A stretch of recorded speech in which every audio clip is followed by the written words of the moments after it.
The Bravo studio lights shimmered with their usual deceptive warmth. Chandeliers refracting beams across polished glass, neon accents pulsing in rhythm with the applause sign. For viewers at home, it was just another night of light-hearted spectacle, a playground of gossip designed to feel effortless. But beneath the sheen was something heavier, unspoken, coiled tight like a spring waiting to snap. Andy Cohen sat poised in his chair, suit crisp, grin wide, the kind of grin honed from years of practice, a grin that told guests, "I control the pace here." His voice carried that familiar mix of mockery and charm, the tone that had become his signature weapon. He had cut his teeth in this arena by pushing, prodding, asking what others wouldn't dare, disguising cruelty as comedy.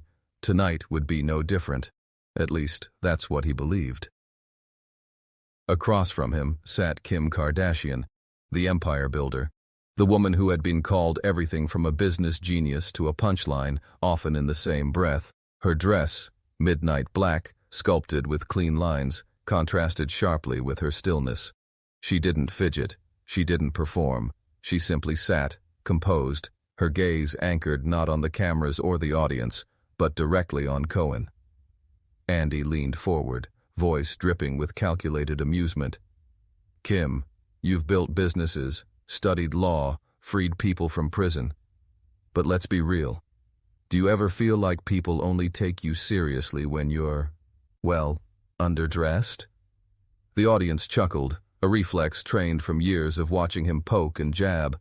The question was meant to entertain, not enlighten. It was a test disguised as banter, a way to reduce her power to a joke, her ambition to a punchline. Kim didn't answer immediately. Silence expanded between them, the kind of silence television produces hate, the kind that feels like dead air, but is, in reality, alive with tension. Her eyes narrowed, not in anger, but in calculation. She tilted her head ever so slightly, as if measuring the weight of his words. The studio cameras caught it all, Andy's smirk beginning to twitch, the audience's laughter fading into uncertainty, the collective recognition that something had shifted. Finally, Kim's voice cut through the silence, calm, low, deliberate. "It's interesting you ask me that, Andy. A man who's built his entire career on women's stories, women's drama, women's pain, women's bodies, still feels the need to belittle them when they sit across from him." Gasps fluttered across the room. A woman in the front row raised her eyebrows, whispering something to her friend. Andy tried to laugh, a short, sharp exhale meant to reassert control. "Come on, Kim. It's just a joke." But Kim didn't let him finish. Her voice didn't rise, but it grew sharper, firmer, like a blade being drawn. "No, Andy. That's the problem. It's always just a joke. It was a joke when people dismissed my businesses. It was a joke when journalists said I was too stupid to study law. It was a joke when the media called me famous for nothing. The joke is always on women, and you're always the one laughing." Her words hung heavy in the air, no laugh track to cushion them. The audience sat still, their silence louder than any applause. The Bravo studio, usually a circus of easy laughter, now felt like a courtroom. Andy had made the accusation. Kim had taken the stand, and with every syllable she was rewriting the record. Andy shifted in his chair, his smile stiff, faltering. He tried again, weaker this time.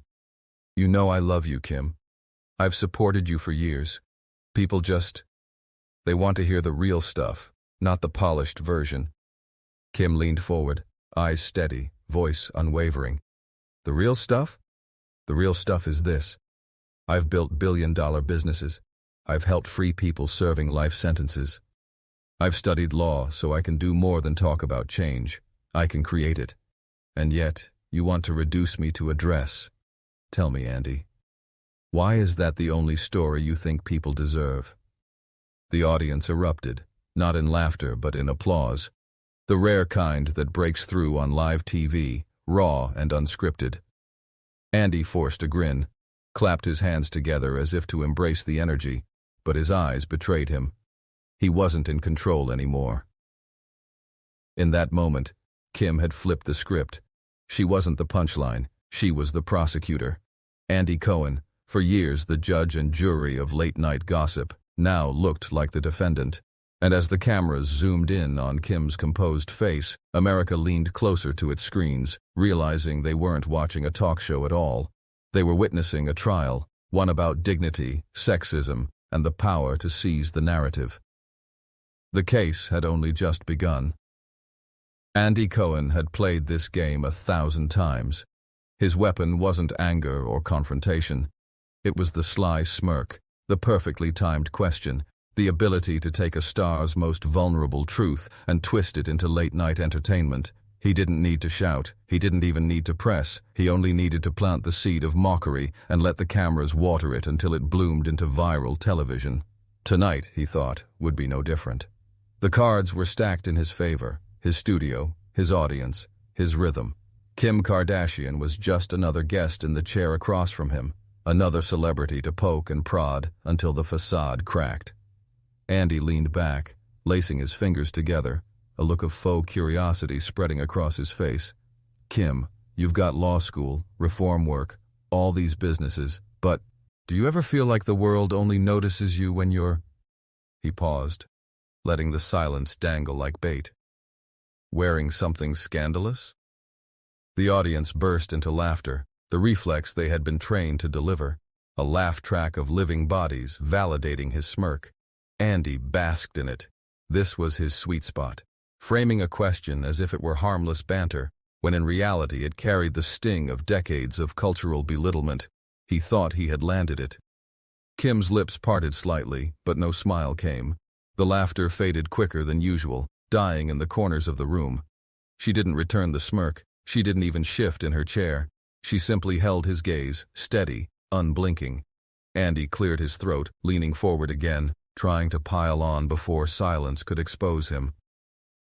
I mean, don't get me wrong, you've done amazing things. Incredible, really. But sometimes it feels like people are more interested in the outfits, the selfies, the, let's say, viral moments. His tone softened on that last phrase, as though he sensed the ground trembling beneath him. But the damage was done. He had crossed into familiar territory, the territory where he reduced women's accomplishments to spectacle, where he turned their public image into a stage prop. It had always worked before. Why wouldn't it now?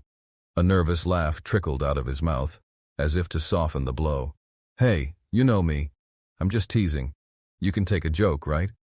Kim tilted her head, and for a fleeting second, a faint smile tugged at her lips. Not one of amusement, but one of recognition.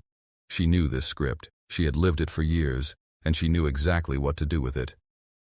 The studio audience shifted in their seats, some chuckling still, others glancing between host and guest, sensing the tension. The cameras drank in every flicker of expression, every twitch of Andy's mouth. He steady, measured blink from Kim. Her silence was a kind of power he hadn't accounted for. Silence that said, I don't have to answer on your terms. Silence that transformed his studio into something else, less a playground, more a courtroom. Andy pushed again, a trace of desperation creeping into his grin. Come on, Kim, be honest. Isn't it true that deep down, you know all the serious stuff doesn't get the same attention as when you break the internet? The phrase landed like a gavel striking wood. Break the internet. A phrase that had once defined her in tabloids, now wielded like evidence against her. But for the first time in his long career, Andy Cohen wasn't holding the gavel. Kim inhaled slowly, her shoulders squared, her voice calm, deliberate. Andy, isn't it funny how a man who makes his living off women's stories, their drama, their tears, their bodies, always finds a way to dismiss them in the end? The audience froze. The laughter died instantly, replaced with a sharp intake of breath, a ripple of recognition. They weren't just watching entertainment anymore. They were witnessing a reversal. Andy chuckled, too quickly, too forced. Kim, come on, you know I adore you. I'm just giving people what they want to hear. But his words rang hollow. He didn't know it yet, but his gambit had already failed. The smirk, the baiting, the laughter. It no longer played like humor. It played like arrogance, exposed live on air. The cameras zoomed closer, capturing the sweat beginning to glisten at his temples, the slight shift in his eyes as he searched for footing. The crowd, once complicit in the joke, now sat like jurors watching the prosecutor overstep. The trial had started, and Andy Cohen had just delivered his opening statement, one that would come back to haunt him. The studio lights shimmered, but for Kim, the moment was heavier than the cameras could capture. Andy's question hadn't just been a jab, it had opened the vault of a decade-long trial she'd endured in the court of public opinion. She sat straighter in her chair, gaze steady, as though the years themselves were testifying through her. For her, this wasn't just about Andy Cohen, it was about the anchors who mocked her in early interviews, dismissing her as nothing more than famous for being famous. It was about the late-night monologues that turned her name into a punchline, the tabloids that scrutinized her every move, every curve, every stumble, as though she were less a person and more an exhibit for ridicule. She remembered the smirk of a journalist once asking if she could even read the contracts her name was signed on. She remembered a newscaster laughing on air, declaring her a symbol of everything wrong with culture. And she remembered the sneers when she first announced she was studying law, the chorus of voices mocking the idea that she could ever stand in a courtroom and be taken seriously. Now, here she was, facing Andy Cohen. To the outside world, this was just another interview. But Kim knew better. It was the same trial, the same accusation recycled in different packaging. That her achievements were a costume, that her fame was undeserved, that she was still just the girl from the scandal. Her eyes flickered toward the audience, their uncertain smiles, their half-laughter, and she felt the familiar weight of judgment. She turned back to Andy, her tone cool but edged with fire. "You know what's interesting, Andy? Every time I've done something serious, whether it's studying, building businesses, or fighting for criminal justice reform, people like you find a way to laugh. But when men do the same, you call them visionaries." The words landed heavy. A man in the back row shifted in his seat. A woman near the front nodded slowly, as though Kim had spoken aloud. What many had long thought. Andy raised his eyebrows, trying to keep the conversation in his domain. "Kim, I mean, come on. You've got to admit a lot of people only found you through, let's say, less serious means." Kim didn't flinch. Her voice sharpened. "Yes, Andy, and I've paid for that every single day since. You think I don't know? You think I don't carry it? The whole world decided who I was before I even had the chance to define myself. And every time I try to grow past it, people like you drag me back. That's not journalism. That's not entertainment. That's a prison." The word prison echoed through the studio, a reminder of her work with real prisoners, people whose lives had been reduced to single mistakes, locked into narratives they couldn't escape. The parallel was unmistakable. The audience fell silent. The laughter that had once buoyed Andy now felt like betrayal. Kim leaned back, her hands folded neatly in her lap, her voice lowering into something steadier, almost reflective. "Do you know why I studied law? Because I got tired of being laughed at in rooms where decisions are made. I got tired of people saying I didn't belong. I realized if the system wasn't going to take me seriously, then I had to walk into the system itself and change it." Her words didn't just challenge Andy. They challenged the room, the culture, the very machinery of entertainment that thrived on tearing women down for sport. Andy forced another smile, though his eyes betrayed unease. "Kim, you know I've always respected the work you're doing now. I just think people—" She cut him off, her tone sharp but calm.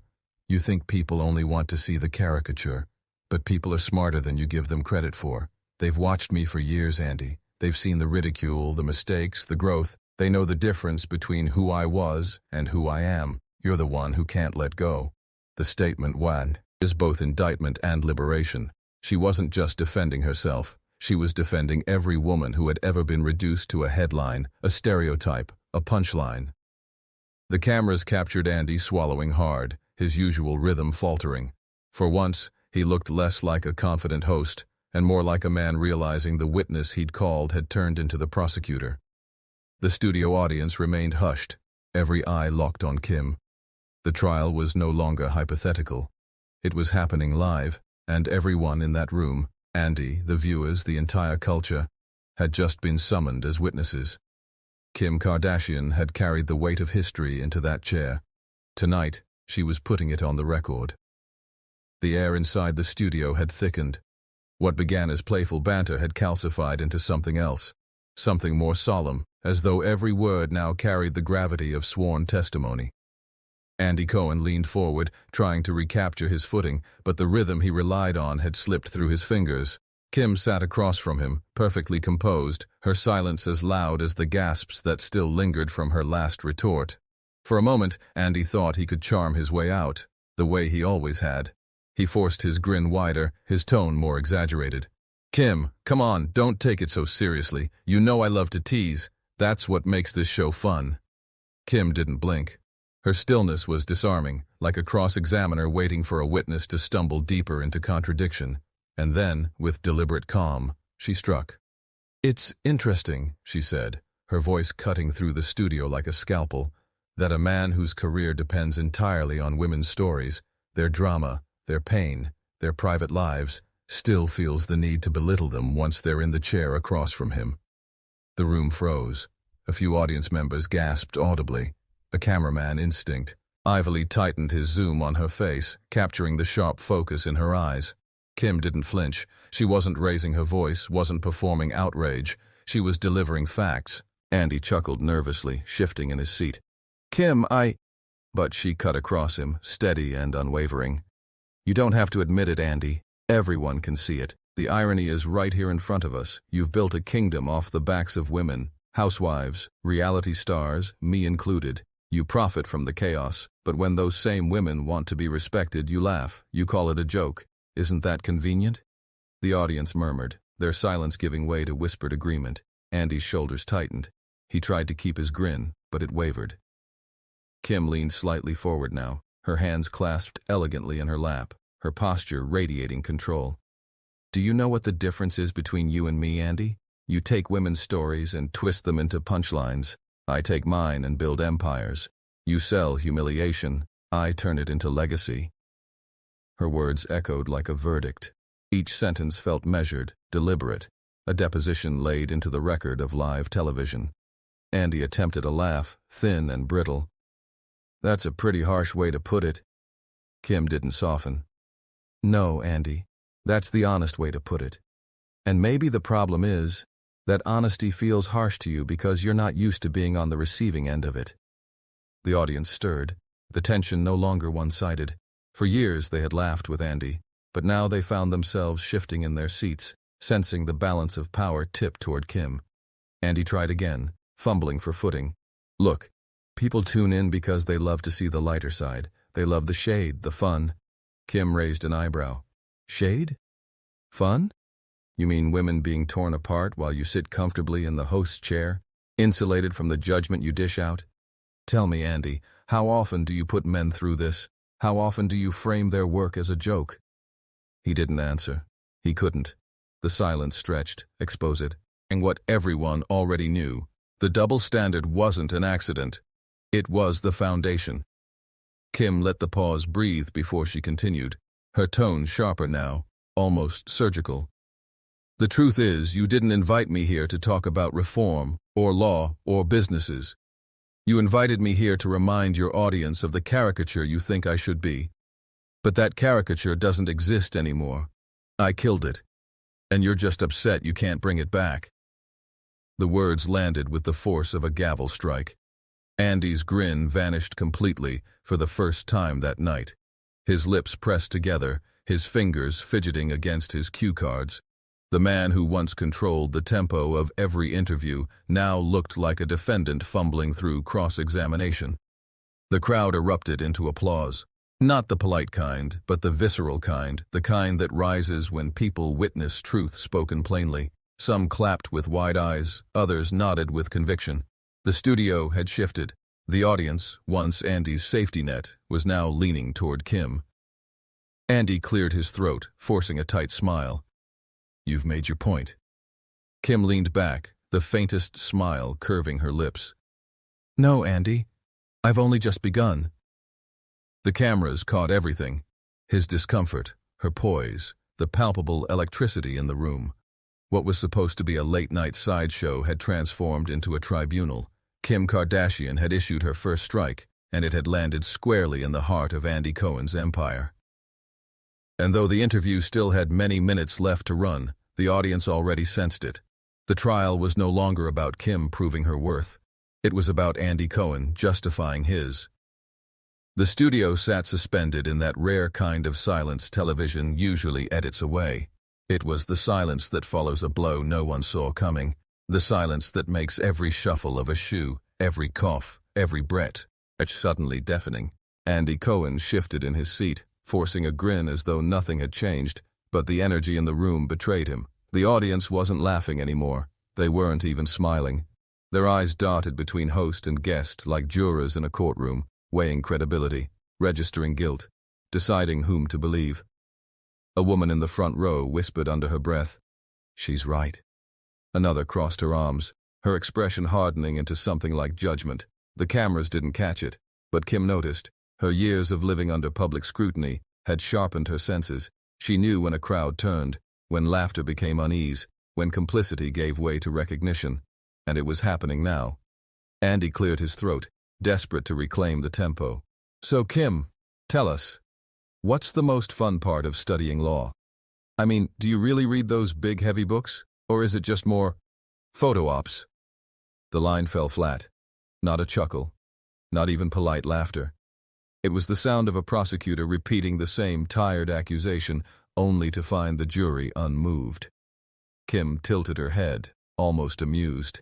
"Do you hear that, Andy? The silence? That's the sound of people who are tired of the same joke." The audience broke into applause, sharp and sudden, like the banging of a gavel. Andy's face twitched as he forced another smile, but the verdict was already inching toward him. And beyond the studio, the jury was multiplying. Clips of the exchange, cut and uploaded within seconds, began flooding Twitter, TikTok, and Instagram. A 15-second snippet of Kim saying, "You profit from women's pain but mock them when they demand respect," was already racking up views in the hundreds of thousands. Captions read, "Kim destroys Andy Cohen on his own show." Comment threads ignited. "She just spoke for every woman who's been dismissed at work. Andy's been getting away with this for too long. This is bigger than Bravo drama. This is cultural." Back in the studio, the audience began to feel that same weight. They were no longer just spectators in a television show.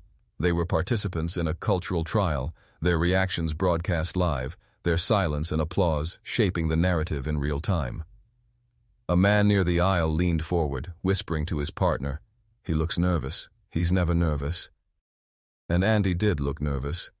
His fingers fiddled with the cue cards he hadn't used yet, shuffling them like a lawyer flipping through irrelevant notes.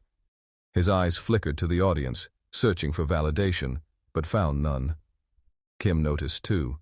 She leaned back, her posture regal, letting the silence stretch. Every second of quiet was another ounce of pressure, another reminder that Andy's laughter no longer dictated the rhythm. Finally she spoke, her tone calm but resonant. "This isn't just about me, Andy. This is about every woman who's had to smile while being diminished. Every woman told her accomplishments are a joke, her work a stunt, her existence entertainment. Tonight, you're not laughing, and neither is anyone else. That says it all." The audience erupted. Applause thundered through the studio, drowning out Andy's attempt at a rebuttal. He raised his hand, half-heartedly gesturing for quiet, but the clapping rolled on, spilling over like a wave breaking through the barriers he had built over years of hosting. Social media mirrored the moment. Tweets with hashtags like #TeamKim and #CohenOnTrial climbed into trending lists. Commentators began framing it not as an interview, but as a cultural reckoning. Andy Cohen, the self-anointed king of Bravo, now facing judgment in the very arena he had built. Andy forced another laugh, hollow and thin. "Wow, Kim. You really came prepared tonight." Kim's gaze didn't waver. "No, Andy. I just stopped letting men listen. Like you write my story for me." The line landed with finality. It wasn't shouted. It wasn't embellished. It was spoken plainly, and that made it unshakable. The audience, now fully on her side, cheered.